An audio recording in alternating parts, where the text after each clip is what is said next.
네, 반갑습니다. 이번 시간 솔선물론에 대해서 같이 공부하게 된 소나물론원 이다현 교우입니다.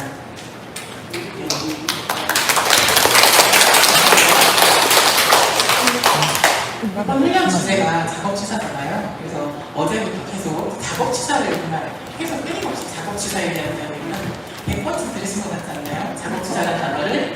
작업치사에 대해서 이제 공부를 하고 있는데요. 저희도 이제 이 솔선물론도 작업치사의 한 종류로 이제 점점 수행편에서 찾아보실 수가 있습니다. 이 솔선은 이제 거느릴 솔자를 써서 성품을 거느리다라는 뜻이죠. 우리의 마음속에는 원만한 부처의 마음이 있어서 그 원만한 마음을 거느려서 실생활에 잘 활용하도록 하는 것이 이 솔선요론의 의미입니다. 솔선요론 있는 것이죠.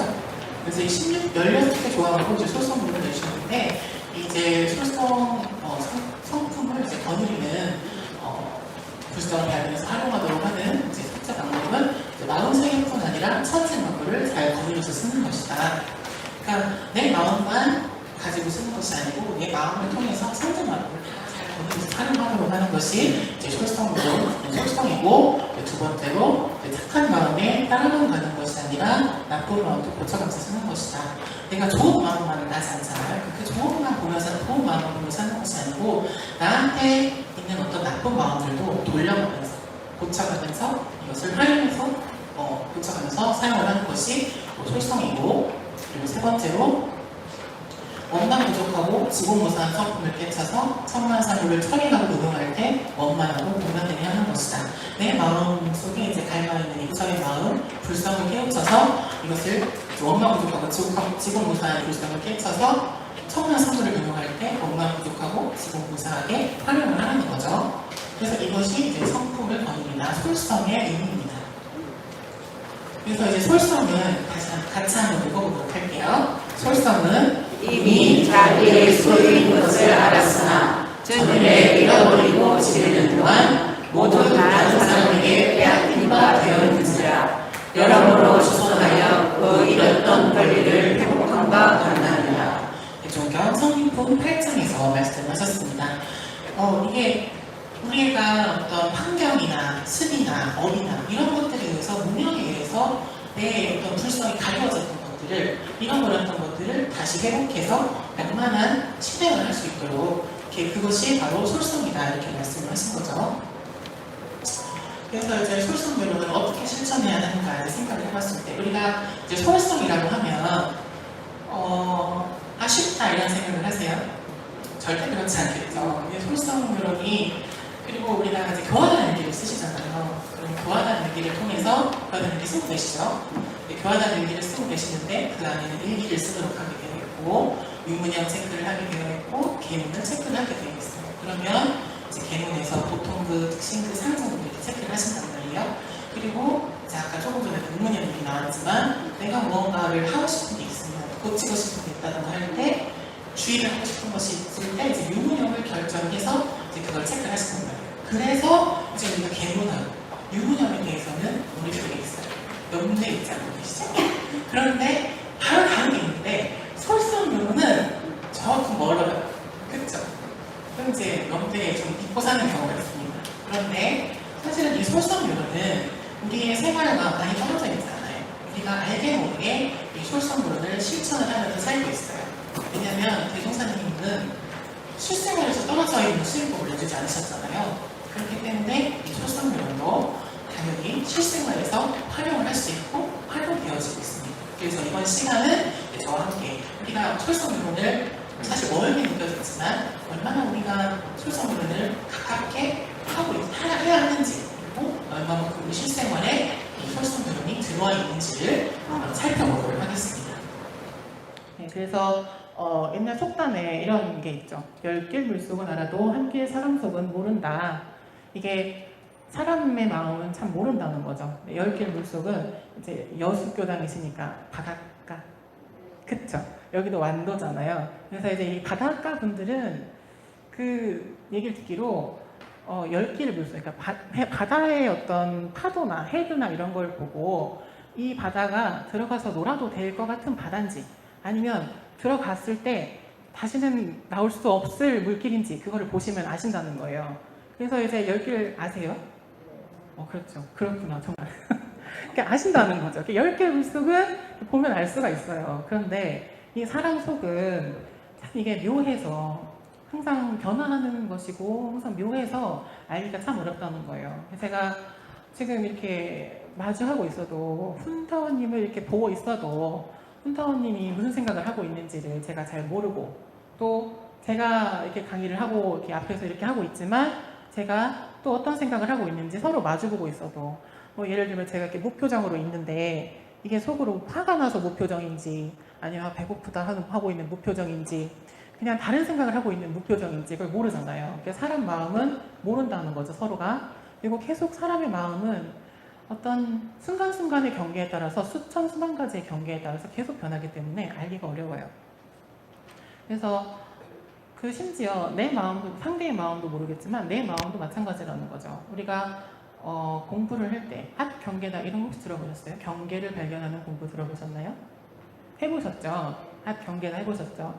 근데 우리가 앗경계다에서 그 발견하는 그 순간의 마음 말고도 발견하지 못하는 수많은 마음이 있다는 거죠. 그 발견한 마음은 정말로 그 순간의 찰나의 그 잠깐의 마음인 거고 그 전에 그 마음이 일어나기 위한 어떤 수만 가지 변화한 마음은 우리가 참 알기가 어렵다는 거예요. 그래서 옛날부터 수도하시는 분들은 자기의 마음을 발견하고 아는 공부를 발견하는 공부를 중점적으로 중요하게 생각을 하고 하셨죠. 그래서 원불교에서도 마찬가지로 우리는 이제 마음속에 있는 어떤 밝은 여유주와 같은 불병을 발견해서 그 마음을 잘 발견해서 그것을 이제 생활에 활용하도록 하는 것이 이제 원불교의 신앙 수행입니다. 그래서 이렇게 하도록 하는 것이 이제 솔성요론인 거죠. 그래서 이제 이게 솔성요론을 이제 16가지 조항으로 내주셨단 말이에요. 그러면 우리가 이 16가지 조항을 1조부터 16조까지 한 번에 다 하려면 어렵겠죠? 하실 수 있을까요? 어렵겠죠. 네, 그래 어려워요. 그래서 1조부터 16조까지가 있으면 우리가 그걸 한 조항 한 조항 살펴보면 막상 그 말 단어 자체는 어렵지 않아요. 그런데 이제 예를 들면 이제 제가 이제 다이어트를 하는 방법을 알아요. 다이어트 하는 방법이 뭐겠어요? 자, 첫 번째로 운동을 해야 되고, 두 번째로 식이요법을 해야 되고, 세 번째로 물도 많이 마셔야 되고, 뭐 네 번째로 잠도 일찍 자야 되고 이렇게 방법을 알아요. 아는데 안 돼요. 그런단 말이에요. 솔성요론도 방법은 나와 있어요. 근데 안 돼요. 그래서 우리는 이거를 1조부터 16조까지를 다 한 번에 할 것이 아니라 그 중에서 내가 현재 필요로 하는 어떤 내가 정말 중점적으로 해봐야겠다 그런 것을 골라서 이거를 내 기질이 좀 변화될 때까지 좀 꾸준히 해볼 필요가 있다는 거죠. 그래서 이제 저는 이 16가지 조항을 이제 4가지로 분류를 해보았습니다.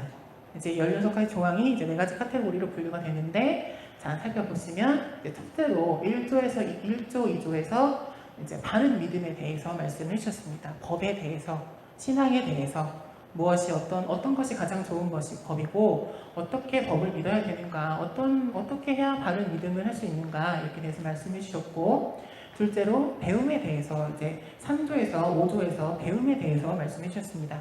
무엇이 배움이고 우리는 배움에 대해서 어떻게 대해야 하고 무엇을 배울 것이고 어떻게 배워가야 하는가에 대해서 이제 말씀해 주셨죠. 그리고 이제 세 번째로 인화하는 법에 대해서 말씀해 주셨습니다. 사람과 사람 사이에 또는 사람과 천말 사물 사이에 이제 인화하는 방법. 우리가 뭐 어디 아무리 뭐 산에 들어가서 수행을 한다 할지라도 사람을 만났을 때 인화하지 못하면 그것은 올바른 수행이 아니잖아요. 그래서 이제 인화하는 방법에 대해서 말씀해 주셨습니다. 6조에서 11조까지. 그리고 이제 네 번째로 정의를 세우는 법에 대해서 말씀해 주셨습니다. 철저하게 이제 정의를 실천을 할 수 있도록 해주셨어요. 그래서 정의를 철저하게 실천하는 것을 통해서 이제 세상을 강화시키고 교화시켜 나갈 수 있도록 이렇게 내가 원을 바라는 선불 재중을 해나갈 수 있도록 이렇게 정의를 세우는 법에 대해서 말씀해 주셨습니다.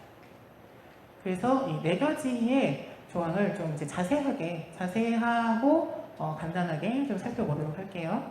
예, 바른 믿음에 대해서 이제 1조에서 2조에서 말씀해 주셨습니다. 자, 가장 좋은 법으로 믿을 것이요.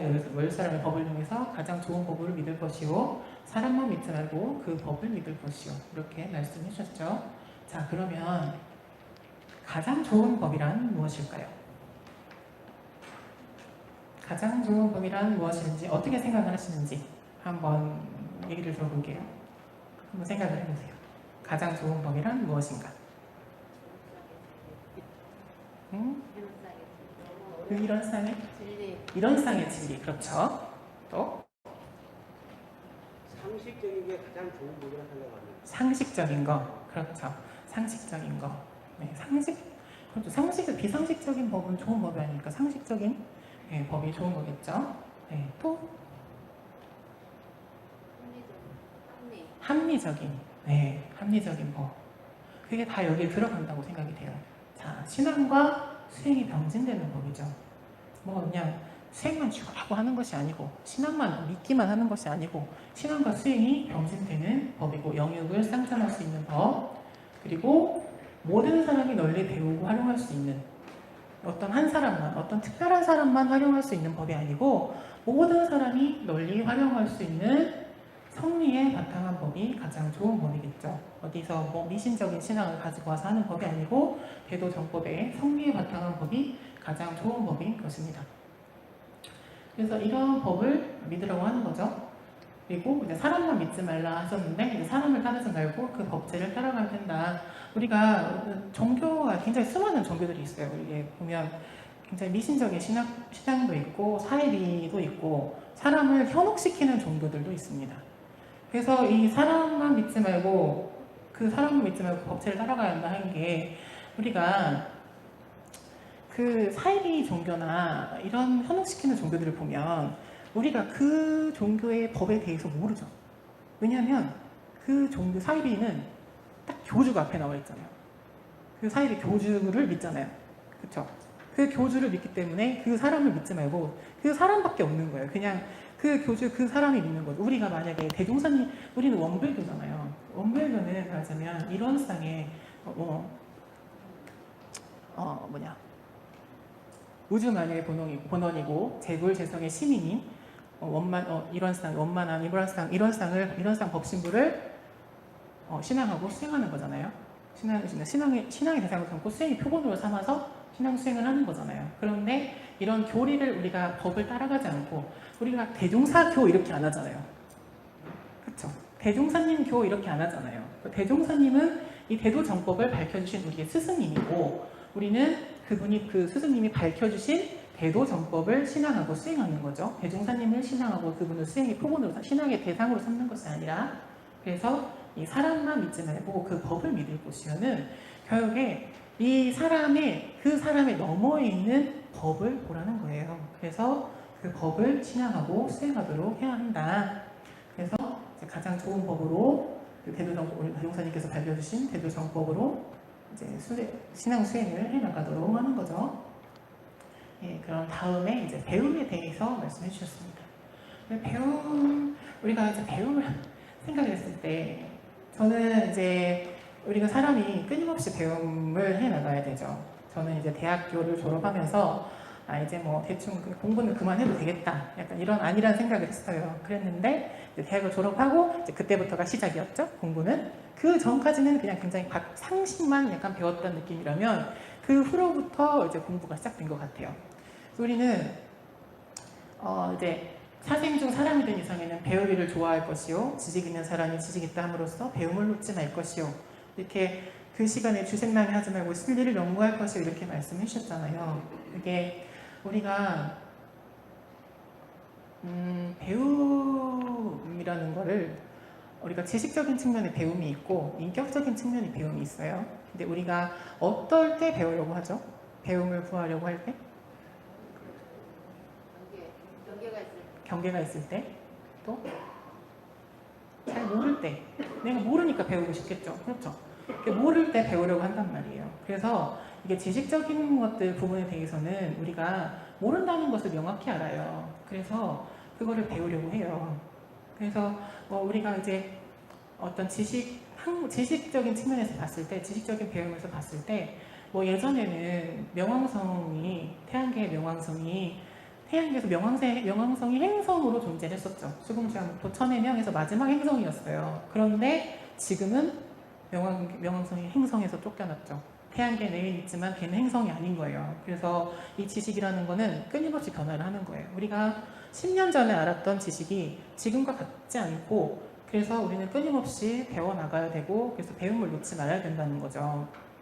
그래서 이제 사람만이 이렇게 배움을 지속을 해나갈 수 있고, 지식을 끊임없이 탐구를 할 수 있는데, 이제 혹시 이제 여기 교도님들 중에서 박사님이 계신지 모르겠어요. 혹시 계시는지 모르겠는데, 이 박사님들이 학문을 탐구를 하시잖아요. 그럼 이 학문이 이렇게 동물 심리학도 있고, 무슨 사회 행동학도 있고, 이런 식으로 학문이 영역이 딱 있잖아요. 그러면 이 박사님들은 이 영역, 이게 동그란 어떤 완성되어 있는 학문의 영역을 이렇게 뚫고 나가신대요.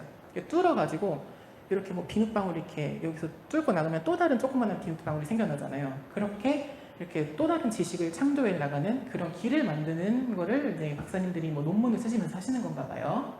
그래서 이렇게 끊임없이 사람은 끊임없이 배움을 추구해 나고, 그렇게 사람으로 태어났기 때문에 끊임없이 지식을 좋아해야 하고 배움을 추구해 나가야 되고, 그래야 한다는 거죠.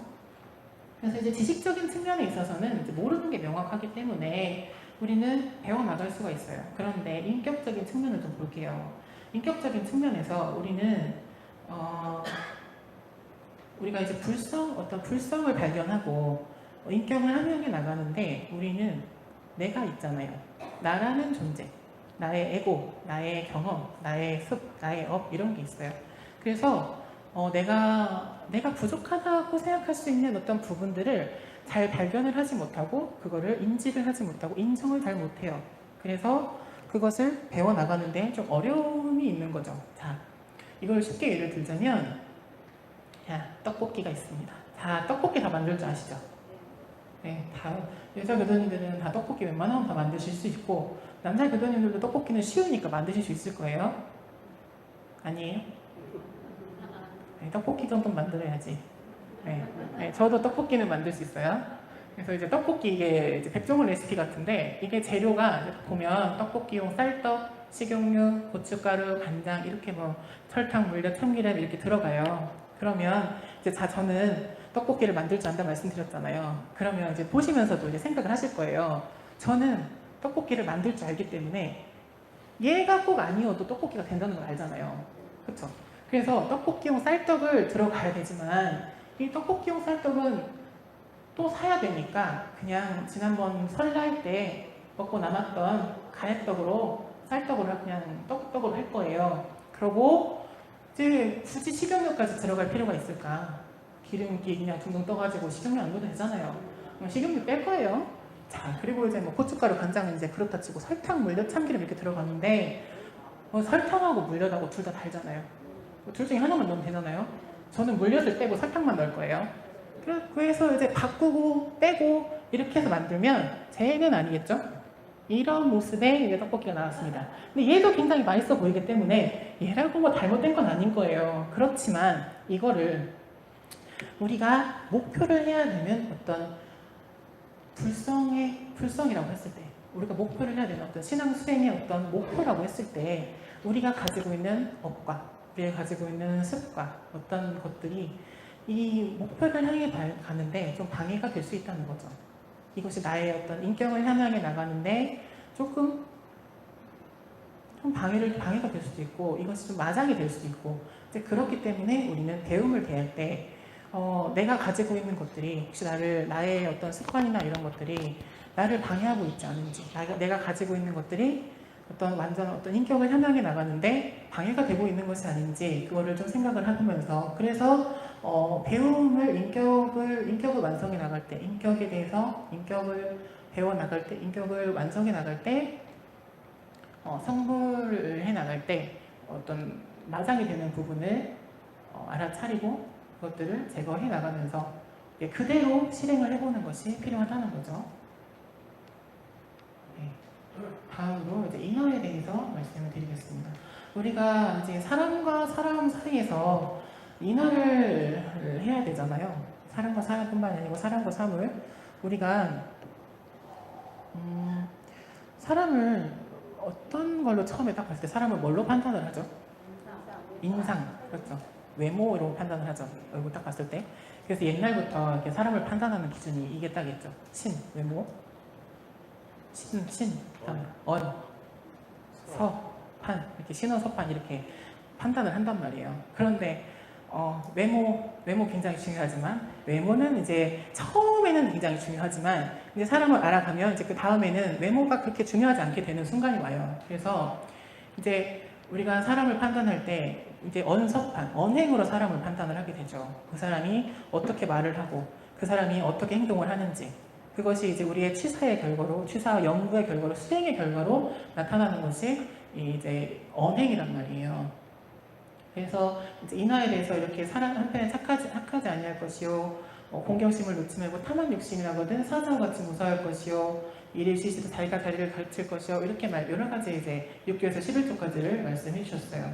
그래서 인화를 잘 하려면 결국에는 내 마음을 잘 바르고 타인을 어떻게 대할 것인가를 생각하고 사람과 사물을 대할 때 공경하고 공정하고 겸손해서 중도의 행을 해야 된다는 거죠. 우리가 어떤 수행하는 사람이 산속에 들어가서 오랜 기간을 수행을 했었는데 그 사람이 밖에 나와서 사람을 대할 때 올바르게 사람과 인화하지 못하면 그 수행은 올바른 수행이 아니라고 할 수 있죠. 올바른 수행이 아닐 거 아니에요. 그리고 아무리 이 사람이 좋은 인상을 가지고 있어도 좋은 모습을 가지고 있어도 나보다 약한 사람의 약한 존재를 함부로 하거나 또는 작은 동물에게 함부로 하거나 이런 사람은 인화하지 못하는 사람이고 그 외모가 무용한 것이 되는 거잖아요. 그래서 우리는 언행을 통해서 사람을 판단을 하고 언행을 통해서 내 마음이 나타나는 거잖아요. 그래서 마음을 잘 닦아야 하는 거죠. 그래서 그러면 이제 중도의 행위라는 거는 뭘까? 앞에 나와 있던 것들을 이제 이게 이런 행동들이 이제 중도의 행위라고 볼 수 있는데 이 중도의 행위라는 게 뭘까? 자, 이제 빵 좋아하세요? 네. 네, 크로와상을 누군가가 구워왔어요. 교도님들 중에서 혹시 베이킹을 해보신 분이 계시는지 모르겠어요. 베이킹을 해보신 분이 계신지 모르겠지만 이 베이킹이라는 것 저도 물론 안 해봤지만 하는 사람에 의하면 굉장히 과학이에요. 그래서 철저한 계량과 그리고 좋은 재료와 이런 것들을 활용을 해서 이제 빵을 만들어냈단 말이에요. 그래서 이거를 가지고 오셨어요. 그러면 이거를 빵을 가지고 와주시는 분 굉장히 좋은 분이죠. 굉장히 좋은 분인데 자 그러면 여기서 이제 제가 반응을 한 3가지 해볼게요. 자, 첫 번째 반응이 빵을 가져오신 분에 대해서 자, 첫 번째 반응. 어머, 빵 너무 맛있겠다. 어떻게 이렇게 맛있는 빵을 구웠어? 자기 어쩜 이런 것도 할 줄 알아? 정말 대단하다. 자, 이 첫 번째 반응. 자, 두 번째 반응. 나는 맛있겠다. 근데 나는 크로와상보다는 단팥빵이 더 좋더라. 다음인데 이게 좀 나는 크로와상은 좀 이게 버터도 많이 들어가고 그래서 좀 그래. 그 단팥빵이 좀 달고 빵이 좀 달아야지 이렇게 말씀하시는 두 번째 분. 자, 그다음 세 번째 반응. 요새 빵에 탄수화물이 얼마나 많이 들어가 있는데 내가 당이 좀 있어가지고 이게 빵은 좀 그렇다 얘. 막 그럼 이렇게 반응을 이제 세 번째 분이 하셨어요. 자, 그러면 어떤 분에게 빵을 구워주고 싶으세요? 그쵸? 첫 번째 분에게 빵을 구워주고 싶죠, 우리는. 그래서 이제 그런 반응을 하는 분에게 우리는 빵을 구워주고 싶단 말이에요. 자, 그러면 이런 분이 어떤 분이 있을까? 주변에서 한번 생각을 해볼게요. 자, 내 주변에서 교도님들 중에서 생각을 하셔도 좋고, 내 가족, 친지 중에서 생각하셔도 좋고, 친구나 동료 중에서 생각을 해보셔도 좋아요. 그 분 중에서 이 사람은 정말 좋은 사람이다 이렇게 생각되는 분이 있으세요? 그러면 이 사람은 정말 내가 존경할 만한 사람이다 있으세요? 참 이 사람은 내가 배울 게 정말 많은 사람이다 있으세요? 네, 그런 분은 자 1, 2, 3번 중에서 어떤 반응을 하십니까? 첫 번째. 네, 우리는 이렇게 첫 번째 반응을 하시는 어떤 그런 분들을 존경하고 싶고 배울 점이 많다고 생각을 하고 좋아하게 돼요. 왜냐하면 이분은 제가 첫 번째 반응을 한 분은 그 사람에 대해서 공경을 했어요. 그 사람을 존중했죠.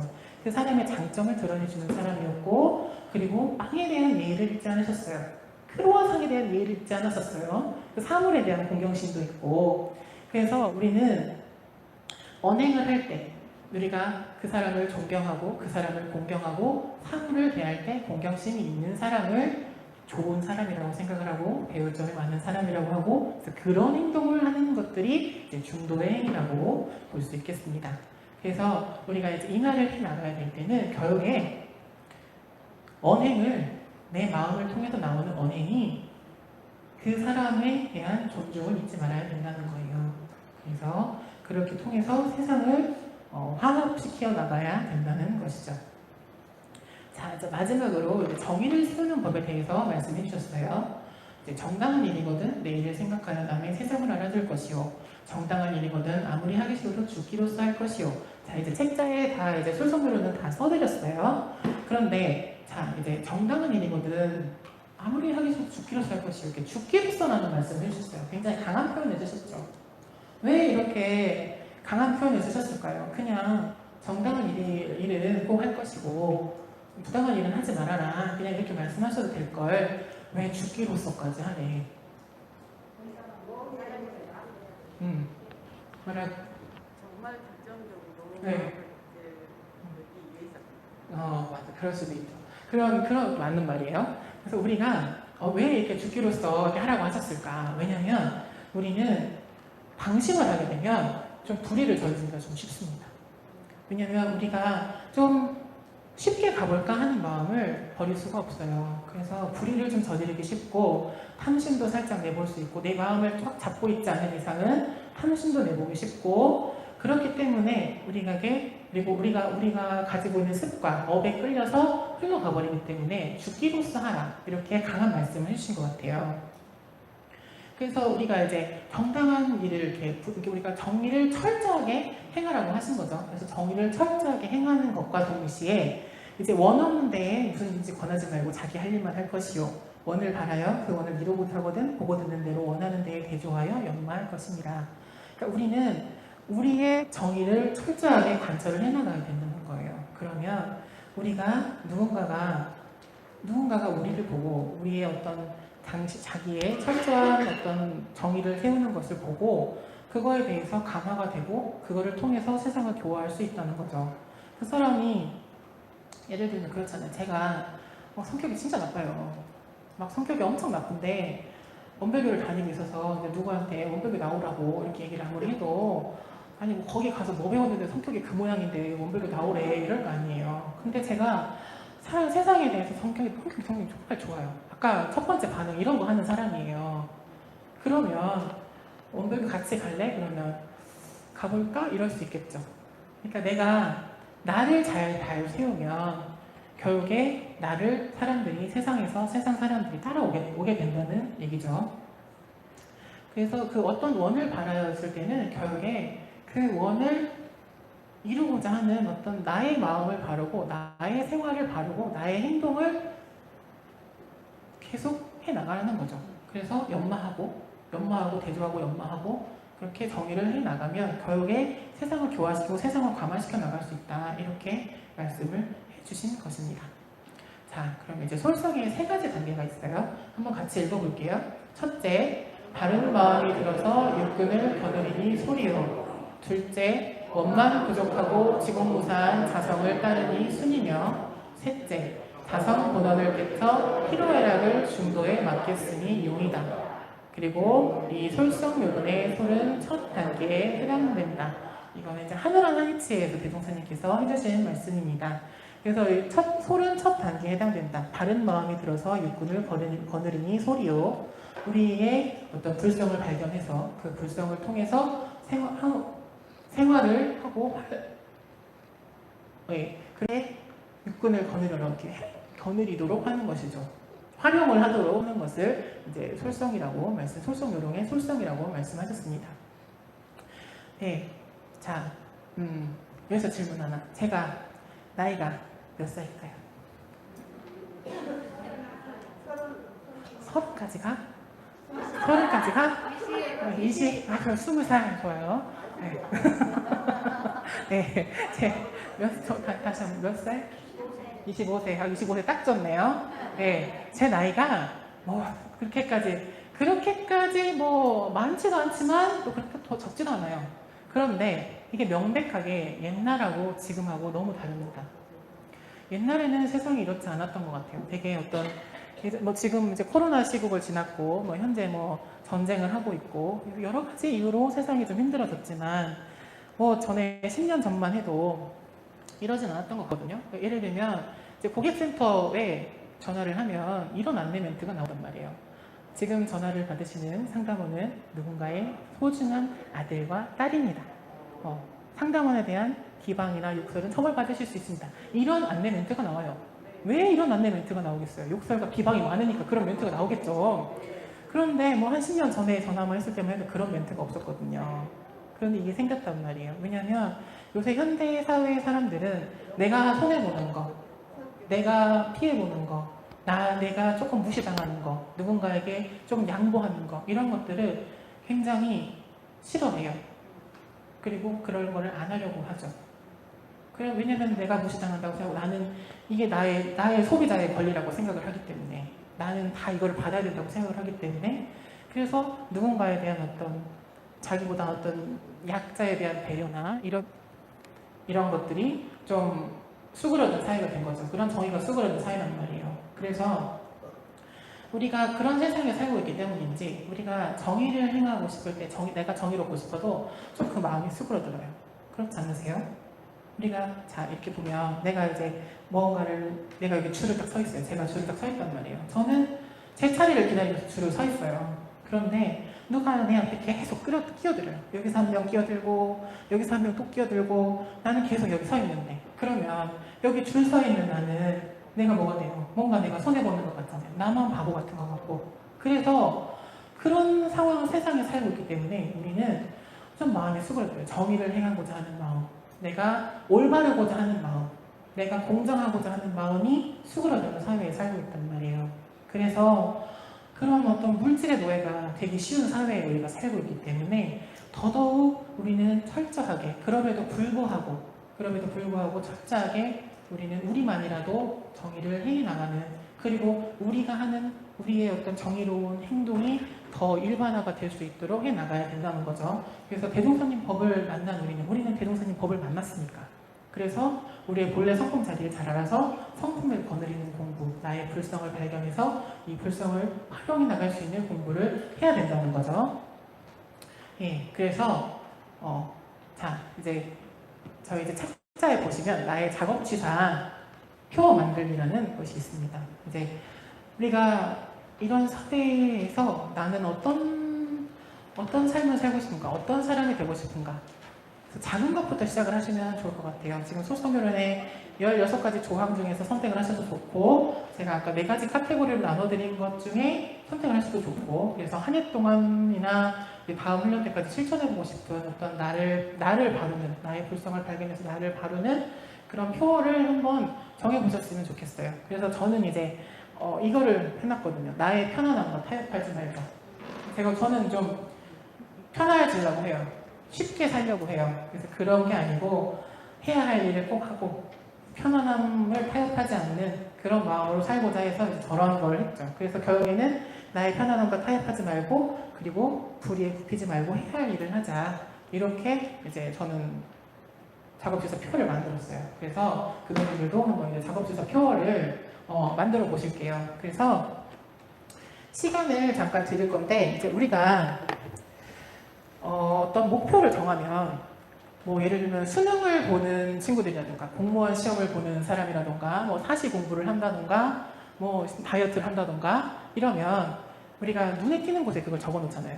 수능 1등급, 뭐 사시 합격, 다이어트, 목표 몇 킬로그램 감량 뭐 이런 식으로 내가 눈에 띄는 곳에 그거를 붙여놔야 계속 끊임없이 내가 상기를 할 수 있고 그것을 잊어버리지 않고 실행할 수 있는 어떤 힘이 되겠죠. 그래서 거기에 일단 한번 적어보시고 그러고 나서 이제 교수님들도 집에 가셔서 이제 붙여놓고 이제 하시면 계속 잊어버리지 않고 붙여놓고 그거를 상기시키면서 이렇게 한번 실천해 보셨으면 좋겠습니다. 그래서 시간을 한 3분 정도 드릴게요. 그러고 나서 이제 요거가 좀 딱딱한 붙여넣기 좋은 종이에요. 그래서 나는 이제 적어놓고 실천을 하겠다. 다 적었다 하시는 분들은 제가 한 장씩 나눠드리도록 하겠습니다. 그러면 잠깐 시간을 드리고 그러고 나서 또 어떻게 쓰셨는지 몇 분 얘기를 들어보도록 할게요.